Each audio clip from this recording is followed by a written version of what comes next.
एक सोसाइटी है, चाहे वो कोई भी है, चाहे हमारी है चाहे कोई भी है, उसकी जो बेसिक फाउंडेशन है दैट इज एजुकेशन। हाँ, क्या आपने कुछ ऐसा ऑब्जर्व किया जो आज से हजारों साल पहले हम लोग सही कर रहे थे भारत में और आज वहां पर कुछ गड़बड़ हो रही है? Can we talk about that? Because यहाँ पर जो बहुत सारे लोग बैठे हैं वो इसी एज ग्रुप में है, around 18, 19, 20 years. I think it's going to be very relevant अगर हम उसके बारे में जी जी आप कुछ बात कर सके। जी। आज का जो एजुकेशन सिस्टम वो actually 19th century British colonial education system है, उसी को हम आज चला रहे हैं। आज हम कंप्यूटर साइंस पढ़ाएंगे, एमबीए देंगे, ऐसी डिग्रीज देंगे, लेकिन सिस्टम वही है, पद्धति वही है, पढ़ाने का तरीका वही है। Focus is on exams, focus is on memorization, focus is on degrees, और स्कूल में focus is on complete absolute obedience. May I get up teacher, may I sit down teacher, may I drink water teacher. आप सांस भी नहीं ले सकते without taking permission from the teacher. तो आप एसेंशियली बिल्कुल ओबीडियंट शीप बन रहे हो। You are not allowed to ask questions, you are not allowed to think.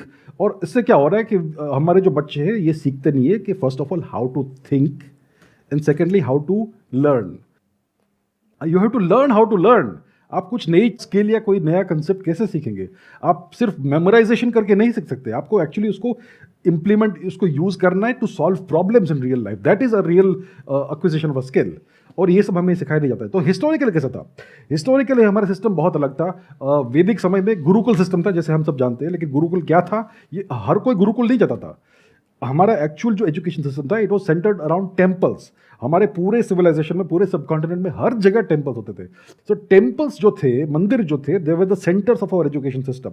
और हर मंदिर, जो छोटा मंदिर होता था, वो लोकल जो बच्चे होते थे आजू बाजू के, उनको बेसिक एजुकेशन देता था, लाइक काखा गाघा ये सब, और बेसिक गणित, मैथमेटिक्स। फिर बड़े टेम्पल होते थे जहाँ पर मोर एडवांस एजुकेशन मिलता था, और फिर कुछ बड़े बड़े विश्वविद्यालय हुआ करते थे, तक्षशिला, नालंदा, हमने सुना है इनके बारे में, जहाँ पर best education in the entire world मिलता था। और दुनिया भर से लोग आते थे, ग्रीस, यूनान से आते थे, चाइना से आते थे, चीन, शुआनजांग एक्सेट्रा, सेंट्रल एशिया से स्कीथियंस आते थे। हर कोई यहाँ पर भारत में आता था ज्ञान प्राप्त करने के लिए। तो हमारा बहुत सिस्टमैटिक एजुकेशन सिस्टम था, और हर जगह स्प्रेड था, डिसेंट्रलाइज था, ये था। और उसका फोकस था ज्ञान एक्चुअली अक्वायर करने का।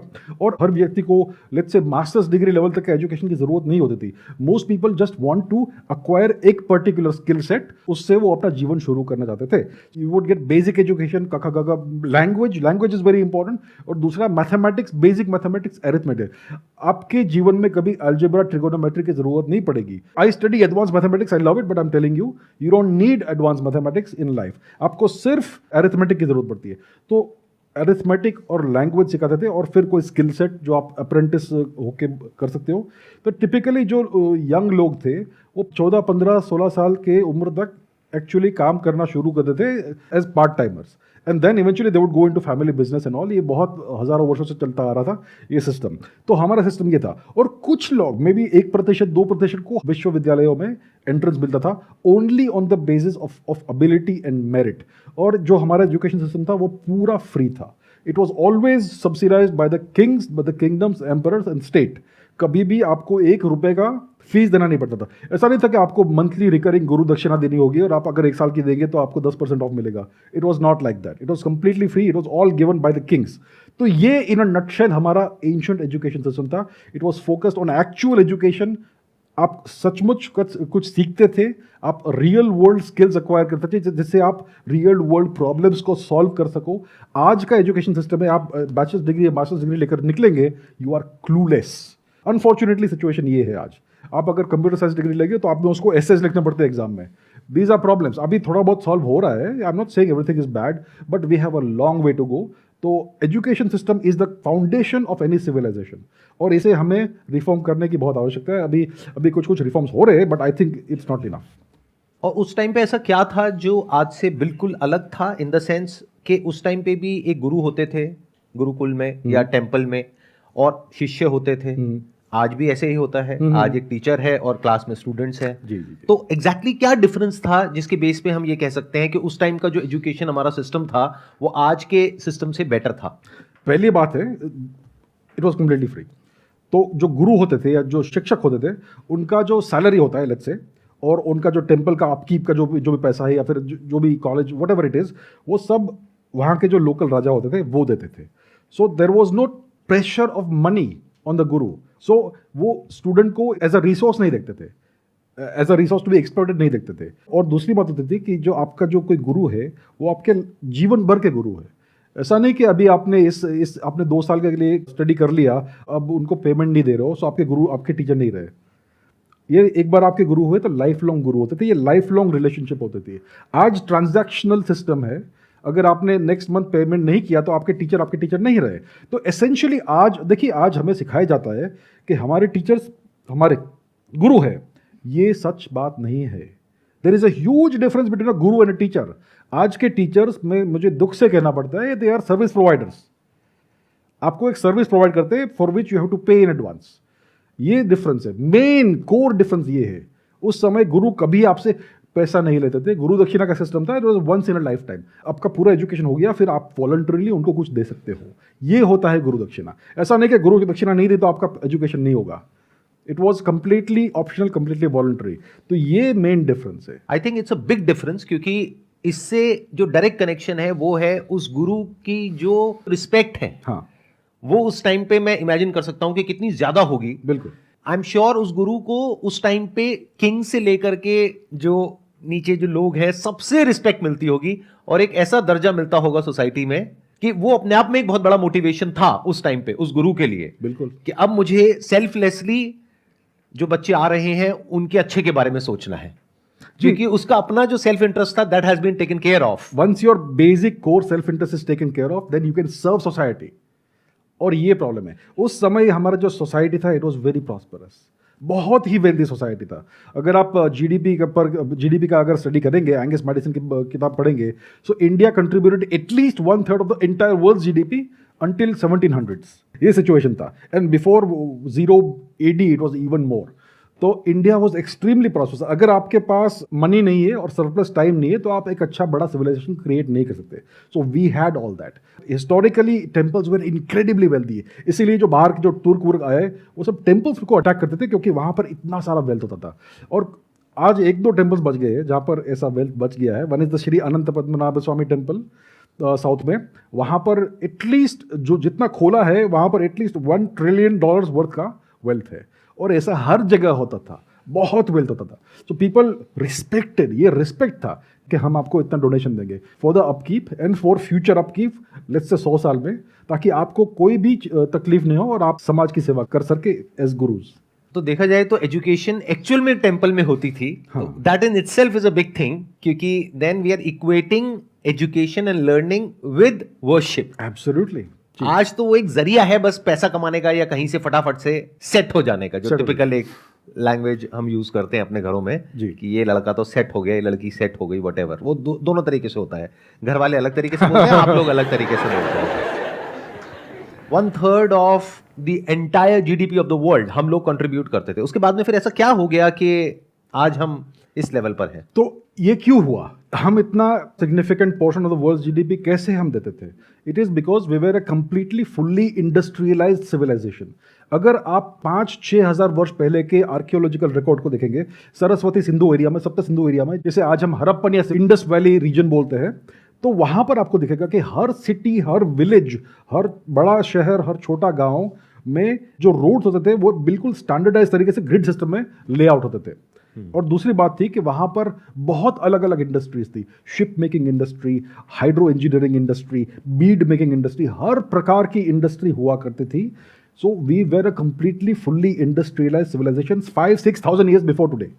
और फिर क्या हुआ कि जो ब्रिटिश आए भारत में, उन्होंने सिस्टमैटिकली भारत को डी इंडस्ट्रियलाइज कर दिया, सारे इंडस्ट्रीज नष्ट कर दी उन्होंने। Until 1700 we were still a fully industrialise civilization. उन्होंने सारी इंडस्ट्रीज क्यों नष्ट की? क्योंकि वो इंडिया को एज अ मार्केट बनाना चाहते थे। They wanted India to be converted to a market so that they can extract more wealth out of India. वो अपना थर्ड रेट चीप कॉटन और वो जो भी फैब्रिक टेक्सटाइल वो बनाते थे मैनचेस्टर में, वो यहाँ पे डंप करना चाहते थे। In exchange for that they wanted to extract India's gold and silver out of India. So British ने भारत को कंप्लीटली डी इंडस्ट्रियलाइज कर दिया। और दूसरा, everybody in India had land, सबका लैंड उन्होंने हड़प लिया, दे टुक इट। ये बात है, दैट्स व्हाट हैपेंड। आपके मैंने कुछ वीडियोस देखे हैं, उसमें कमेंट्स ये रहते हैं कि आपके जो ओपिनियन है वो ट्रेडिशनल हिस्ट्री से डिफर करते हैं और फैक्ट्स नहीं होते हैं बट ओपिनियन है। तो अगर लेट्स हम ये सपोज करते हैं कि अभी तक जो हमें पढ़ाया गया था वो हिस्ट्री अगर गलत है, तो it's been around 70 years since independence, तो हमारी तो एक जनरेशन ने एक हिस्ट्री पढ़ लिया। अब अगर हम ये कहते हैं कि हिस्ट्री अलग थी, तो अब तो उस चीज़ को हम अगर मान लिया जाए कि 70 साल में हमारे पेरेंट्स ने जो हिस्ट्री पढ़ा, तो हम उसको अब कैसे गलत मान लें? ये बहुत अच्छा प्रश्न पूछा इन्होंने। What is the difference between a fact and an opinion? Do we know how to think? Do we know how to learn? किसी को हम एजुकेशन सिस्टम में पढ़ाते नहीं है how to find the difference between somebody's opinion and an actual fact. और दूसरा, how to do critical thinking, कि आप ये कैसे समझोगे।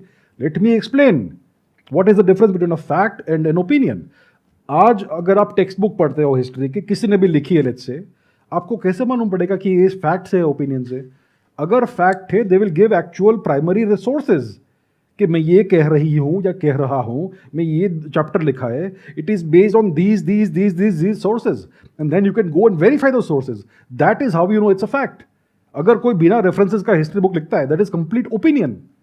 और हमें इतना भी सिखाया नहीं जाता कि how to fact check something. आजकल कुछ ऑफिशियल प्रोफेशनल फैक्ट चेकर्स है सोशल मीडिया पे, जिनका जो कहना है वो सब फैक्ट है। हाउ डू वी नो भाई? We have to learn the ability, we have to acquire the ability to do our own fact checking. It is not that difficult, लेकिन किसी को सिखाया नहीं जाता है। So you have to look for sources and references. अगर let's say Mrs. XYZ ने ये कहा, ये लिखा एक टेक्स्ट बुक में, तो you need to know how to fact check what is written there. You are right कि कुछ कमेंट्स आते हैं कि मैं जो कह रहा हूँ it is completely against whatever is traditional history. भाई ट्रेडिशनल हिस्ट्री को आप फैक्ट चेक कर लीजिए। Please do your fact checking कि इन्होंने ये क्लेम किया है, वो क्लेम किया है, उसका बेसिस क्या है उसके क्लेम का। Problem is we don't have the ability, हमारे बच्चों में एबिलिटी है ही नहीं to do fact checking. So they are completely confused and clueless कि किसकी बात सही माने। You have to invest some time in learning how to do your own fact checking. It is not that difficult. आपको Google search करना सबसे पहले सीखना है अच्छे से, और दूसरा you to go deep in to sources. आपको रैबिट होल में कैसे डीप जाना है वो समझना है। It is not that hard to do fact checking. Then you will not have to wonder कि भाई ये सच बोल रहा है या वो सच बोल रही है, क्या सच है।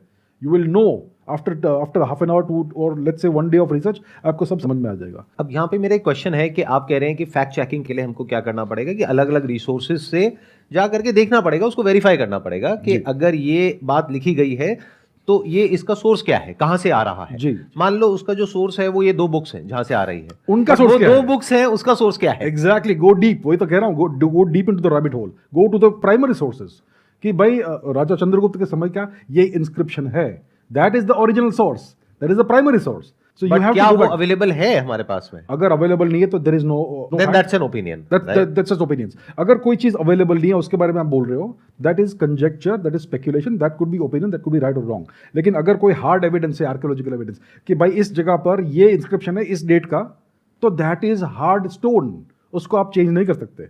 और दूसरी बात है कि कुछ जगह पर primary sources are literary evidence कि उस समय के लेट्स से किसी हिस्टोरियन ने लिखा है कि ये हुआ, दैट इज हार्ड एविडेंस। या फिर आर्कियोलॉजिकल एविडेंस कि भाई ये लोग कहते हैं कि सरस्वती नदी नहीं थी, आज आपको सैटेलाइट इमेज दिखेगी, आज आपको बहुत सारे नेचर पेपर्स मिलेंगे, ये सब प्राइमरी एविडेंस है। So we have to look for the primary sources and hard scientific and incontrovertible evidence. उसके बेसिस के ऊपर आपको अपने ओपिनियंस बेस करने हैं, not on the basis of somebody's words and pronouncements. तो आपको ये एबिलिटी एक्वायर करनी है, how to do the fact checking and go deep into it to the very source. मेरा क्वेश्चन आपसे है कि जैसे आपने बोला कि पहले के ज़माने में गुरुकुल सिस्टम था, बट सर उस गुरुकुल सिस्टम में certain section of society was not allowed to enter. How do you know? Sir मतलब सर्टेन सेक्शन जैसे कि some lower caste, how do you know this? आप ये क्लेम कर रही हो, how do, what is the basis of the claim? Primary source क्या है?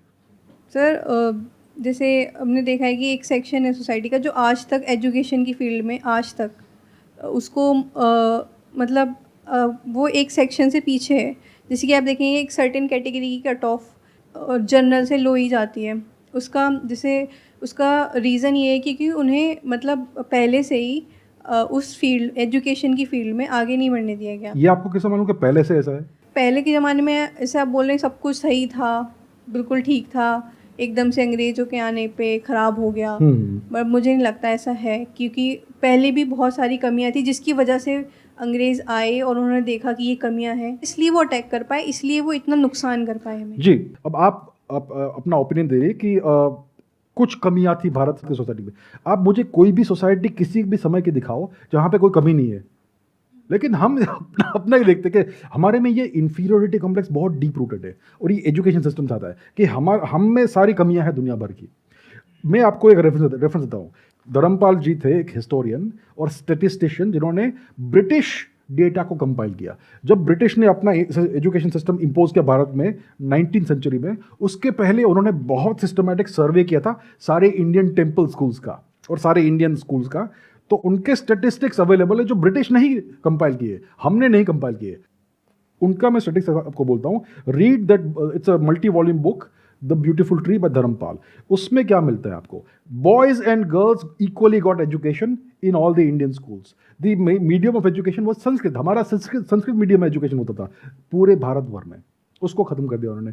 दे cut us off from our civilisational language. दूसरी बात, every single so called caste, आज उन्होंने, ब्रिटिश ने 4 कैटेगरीज बना दी कास्ट की। हमारे में तो जाति वर्ण का सिस्टम था, बहुत सारी जातियां थी, बहुत सारे वर्ण थे, उन्होंने उसको 4 में डिवाइड कर दिया और उसको ऑफिशियल कर दिया। तो every single so called caste, उसके बच्चों को एजुकेशन मिलता था। वो ये ब्रिटिश ही डेटा है, हमने नहीं इन्वेंट किया वो data, this is British data. So if you look at the actual facts, I would encourage you to read the beautiful tree by Dharampal ji. उसको पढ़िए, आप स्वयं देखिए क्या एक्चुअल फैक्ट्स थे। मुझे पता नहीं किसने क्या कहा, किस पॉलिटिशियन ने कौन सा भाषण दिया और क्या लिखा उन्होंने, आई डोंट नो। मैंने सबके सारे पॉलिटिशियंस के लाइफ स्टोरीज नहीं पढ़े, but I can assure you, if you look at the primary evidence जो ब्रिटिश स्टैटिस्टिक्स और डेटा के ऊपर बेस्ड है, ये सारी चीज़ें उड़ जाती है। Boys and girls equally got the education, there are more girls than boys, and so-called low caste had actually more representation in the education system than so-called high caste. ये सारी myths बनाई गई है जिससे हम ऐसा सोचते हैं कि हमारा कल्चर और हमारा सिविलाइजेशन बैकवर्ड है और ये गोरी चमड़ी वाले हमारा उद्धार करने यहाँ पे आए। So it's a very good question you have raised, please read that book, आप स्वयं देख लीजिए उसमें क्या लिखा है। ये जो पॉइंट इन्होंने रेस किया जी। कि भाई इस तरह की क्लासेस होती थी सोसाइटी में आज से हजारों साल पहले, ये इनका ओपिनियन है, इनके पास में अभी कोई फैक्ट नहीं है, you don't have a fact for that, right? तो अभी आपने बताया कि ये एक बुक है धर्मपाल जी की जिससे कि हम वेरीफाई कर सकते हैं। Are there any other sources या एनी अदर आर्कियोलॉजिकल स्टडीज या रिसर्च जिसके बेस पे हम ये कह सकें कि इस तरह से कोई भी डिस्क्रिमिनेशन नहीं था आज से हजारों साल पहले? प्रॉब्लम बताया क्या है कि हमारे पास यूनिवर्सिटीज थी, उसमें लाइब्रेरीज थी, उन सबको नष्ट कर दिया गया, उन सबको जला दिया गया। तो हमारे पास आज बहुत कम पुराना एविडेंस है, रिटन एविडेंस, सब कुछ जला दिया।